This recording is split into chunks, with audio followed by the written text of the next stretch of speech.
Hi. Most people who are planning to move to Canada, whether to study, to work, or to build a life, are walking into the same five walls. And what makes it painful is that in almost every case, those walls were avoidable. Not because Canada is hostile, not because the system is impossible, but because the preparation was wrong, the information outdated, or the strategy simply was not there. I've walked through real migration and admission cases. I've seen what happens when people get this right, and I've seen what happens when they don't. And today, I'm going to walk you through the five most common and most costly gaps that I see so that you are not the one learning this the hard way. My name is Trudy, and through J3V3 Canada, I work with individuals and families navigating migration, international student admissions, and settlement into Canada. This channel exists for one reason: to give you the kind of clear, strategic, and honest guidance that is genuinely difficult to find online. Not generic advice. No, I'm not going to be doing that. Not outdated information. Actual insight into how the Canadian immigration and education system works right now in 2026. So let's get into it. Five gaps, five realities, and what you can actually do about each one. The first gap is the one that comes before everything else. And it is also the one most people underestimate. Right now, in 2026, Canada's immigration backlog stands at over 840,000 applications across all IRCC inventories. Temporary resident visas, the category that covers many newcomers. The backlog rates over 50%. Student visa approval fell to just about 50% in 2025, the lowest since COVID. Now, why is that happening? Part of it is the policy. Canada has tightened its immigration framework significantly over the last 2 years, but a significant part of the problem sits squarely with applicants, and realistically, it always has. Incomplete applications, missing documents, mismatched details, a statement of purpose that does not hold up to scrutiny, bank statements that are older than 30 days, biometrics submitted late, simple, avoidable, fixable errors that can add weeks and sometimes months to a processing timeline or results in an outright refusal.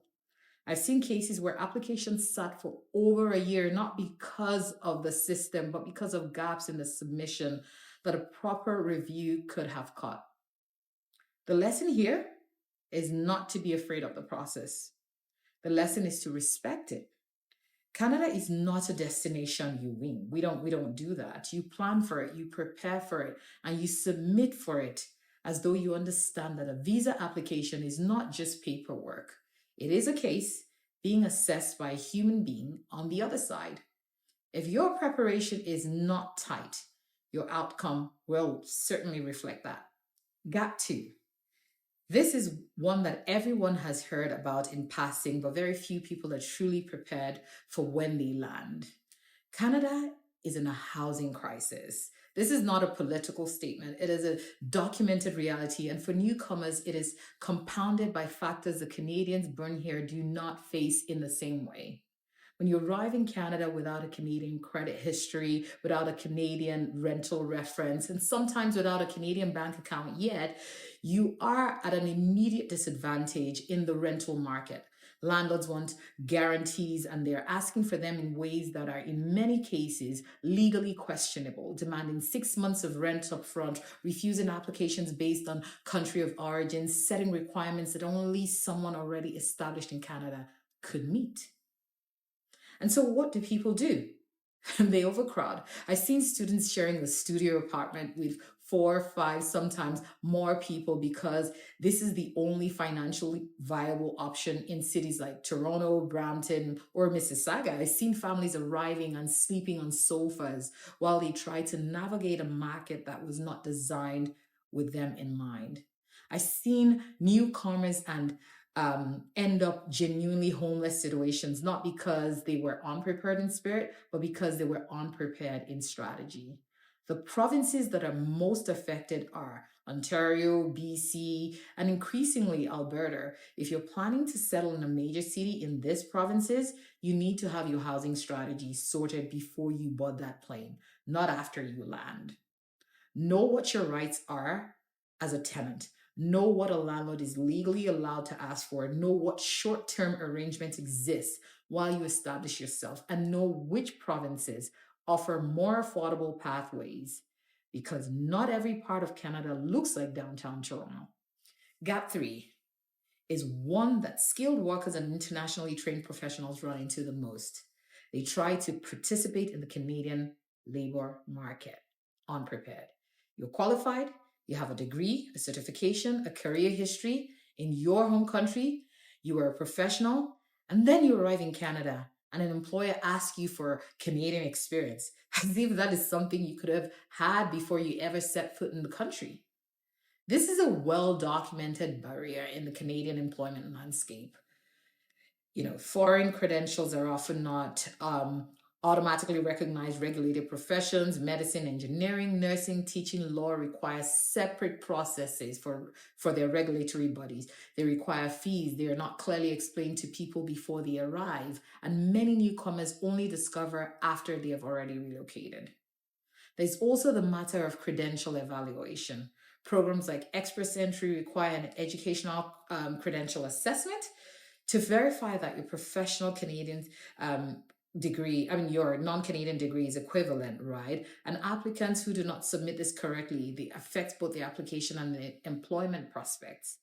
The research is clear on the outcome.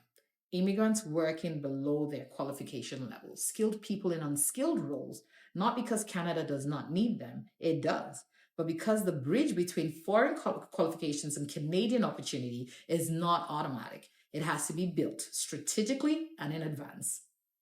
Know which body regulates your profession in the province you intend to settle. Start the recognition process early and do not assume that competence alone will carry you. The system requires navigation, not just capability. Gap four is one that hits families particularly hard, and it is rarely discussed in the way it needs to be. Canada's healthcare, education, and social service system operates very different from most countries. The rules are not consistent nationwide. Each province manages its own system. What is available in British Columbia may not function the same way in New Brunswick. What applies to a permanent residence may not apply to someone on a study permit. For parents, this is where things become genuinely stressful. I've seen families arrive in Canada and face significant challenges enrolling their children in schools, not because they are unwelcome, but because they do not know the process that require documentation for which school board they fall under. And when you do not know the system, it is very easy to make decisions that put your child behind unnecessarily.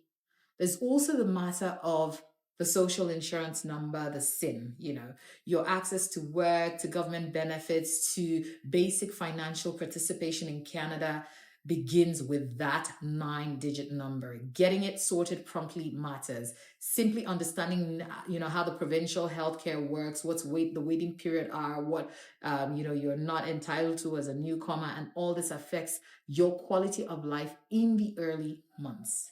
The gap here is not the lack of goodwill on Canada's part. There are systems designed to support newcomers. The gap is that people do not know those systems exist until they have already spent weeks or months struggling without them.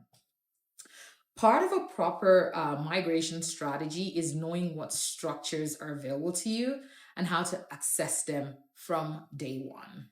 The fifth gap is the one that people talk about the least, and arguably the one that matters the most for long-term survival and success in Canada.